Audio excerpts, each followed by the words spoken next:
son Excellence Tshisekedi Tshilombo Félix Antoine, président de la République, chef de l'État et commandant suprême des forces armées, a au 4e pilier de son programme d'action proclamé la restauration de l'État de droit et de l'autorité de l'État.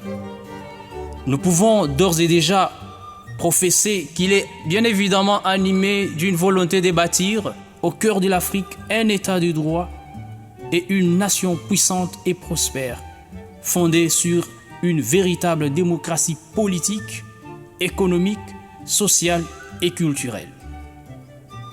Actuellement, l'état de droit est l'une des questions qui brûlent les lèvres de plus de 90% de la population congolaise.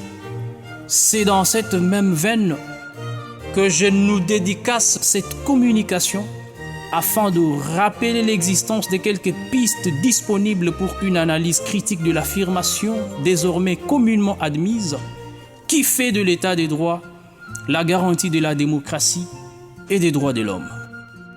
Alors, quid du concept état de droit? Au frontispice, l'état de droit est un concept juridique, philosophique et politique. Il implique la prééminence du droit sur les pouvoirs politiques, ainsi que l'obéissance de tous, gouvernants et gouvernés, à la loi.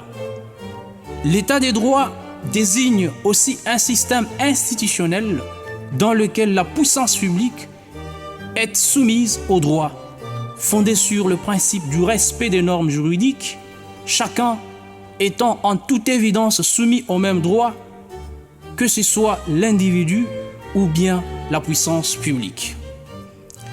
En politique, comme l'ont argumenté Aristote et John Locke, le gouvernement de la loi est plus souhaitable que celui des citoyens. S'il est meilleur que certains gouvernent, il faut dès alors les établir comme gardiens et serviteurs des lois. La condition fondamentale de l'état de droit est la reconnaissance de la suprématie de la loi sur la volonté de celui qui détient les pouvoirs. Ainsi, l'existence de l'état de droit commande la circonspection des principes cardinaux ci-après. Primo, le respect de la hiérarchie des normes. Secondo, l'égalité de tous devant la loi. Tertio, la non-rétroactivité des lois. Et quarto, in fine, l'indépendance des cours et tribunaux vis-à-vis des pouvoirs législatifs et exécutifs. Du respect de la hiérarchie des normes.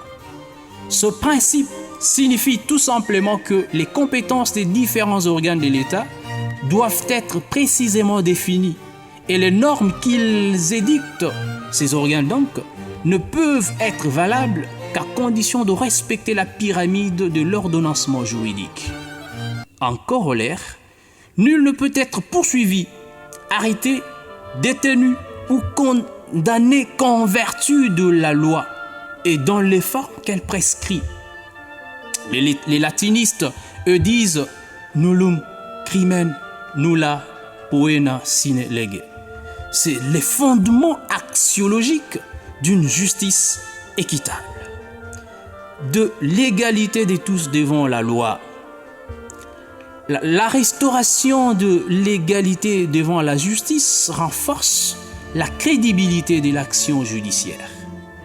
Elle garantit à tous les citoyens une égale vocation à être jugés par les mêmes juridictions et selon les règles identiques. Ainsi donc, l'état de droit peut dans cette hypothèse être résumé par l'axiome « Nul n'est au-dessus de la loi ». C'est donc là même les postulats philosophiques sur lesquels repose la suprématie des normes supralégislatives. Cet ordre regroupe plus généralement un ensemble de règles juridiques qui prémunissent les citoyens contre toute forme arbitraire du pouvoir, entre guillemets, exécutif. De la non-rétroactivité des lois.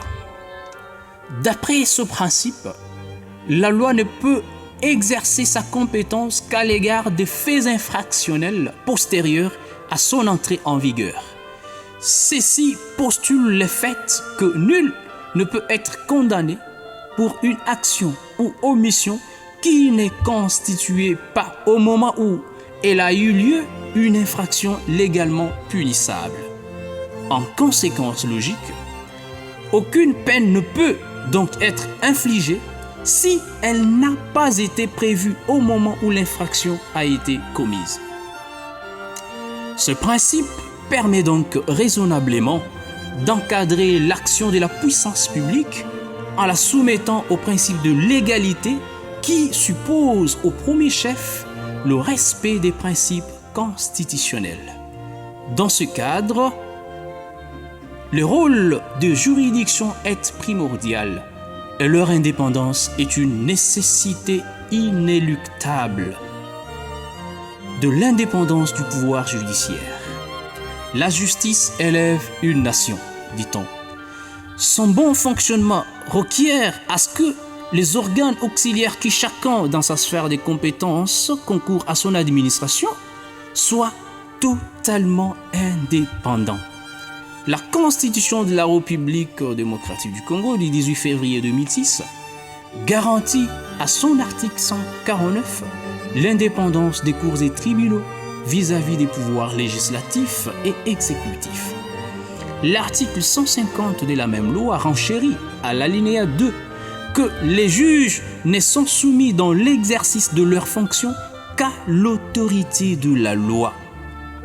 L'incise de l'article 151 de la même loi raffermit in crescendo l'interdiction pour les pouvoirs exécutifs de donner des injonctions aux juges dans l'exercice de sa juridiction, de statuer sur les différends, d'entraver les cours normales de la justice, ni moins encore de s'opposer à l'exécution d'une décision de justice.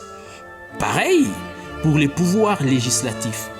Il ne peut ni statuer sur des différends juridictionnels, ni modifier une décision de justice, ni moins s'opposer à son exécution. Alors, pour avoir une portée beaucoup plus pratique, les concepts état de droit supposent ici l'existence des juridictions indépendantes et compétentes pour trancher les conflits entre les différentes personnes juridiques en appliquant à la fois le principe de légalité qui découle de l'existence de la hiérarchie des normes et les principes d'égalité qui s'opposent à tout traitement différencié de personnes juridiques. Un tel modèle implique l'existence d'une séparation des pouvoirs et d'une justice tout à fait indépendante. Ainsi donc, la justice faisant partie de l'État, seule son indépendance à l'égard des pouvoirs législatifs et exécutifs est en mesure de garantir son impartialité dans l'application des normes des droits. Une toute petite prolepse doctrinale est complémentaire. L'indépendance du pouvoir judiciaire ne signifie pas séparation, car la justice doit compter sur la coopération avec les autres pouvoirs. L'indépendance ne doit donc pas être absolue. Ce qui importe est qu'il n'y ait ni entrave, ni pression dans la mission propre des cours et tribunaux. Sans amalgamer, bien sûr que oui, sous les pouvoirs constitutionnels reconnus au président de la République à l'article 87 de la Constitution, donc, celui de gracier, de remettre, de commuer ou de réduire les peines. En toile de fond, l'état des droits suppose le respect de la hiérarchie des normes, l'égalité de tous devant la loi, la légalité des crimes, peines et procédures, la non-rétroactivité des lois et l'indépendance des cours et tribunaux à l'égard des pouvoirs législatifs et exécutifs. Pour qu'un état de droit existe réellement, il faut nécessairement que les obligations qui émanent de l'État lui-même soient primo, officielles, secundo, impersonnelles, tertio, impératives Quarto, sanctionnable. En revanche, l'état des droits, comme l'a chapitré le philosophe Claude Lefort, implique aussi la possibilité d'une opposition au pouvoir fondée sur les droits opposition, c'est-à-dire la possibilité de faire recours à l'insurrection contre un gouvernement illégitime.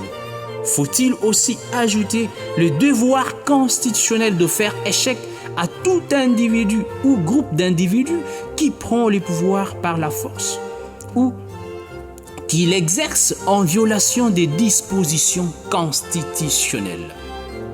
Rappelez-vous que l'injustice avec ses corollaires, dont l'impunité, le népotisme, le régionalisme, le tribalisme, le clanisme et le clientélisme, par leurs multiples vicissitudes, sont à l'origine de l'inversion générale de nos valeurs et de la ruine de la République.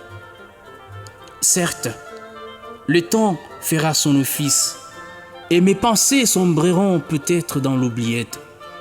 Mais aujourd'hui, je ne formule qu'un vœu à l'égard des regards avant qu'il ne soit trop tard. Primo, l'amélioration du fonctionnement de l'appareil judiciaire. Secondo, l'application stricte des dispositions garantissant les libertés fondamentales des citoyens et les droits de l'homme conformément à la Constitution de la République.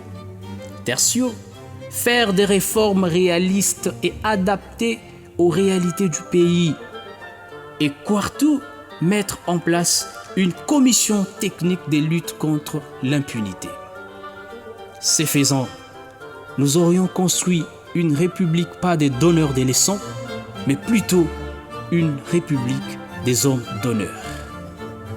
Merci de l'attention particulière que vous ne cessez d'accorder ou d'attacher à nos réflexions.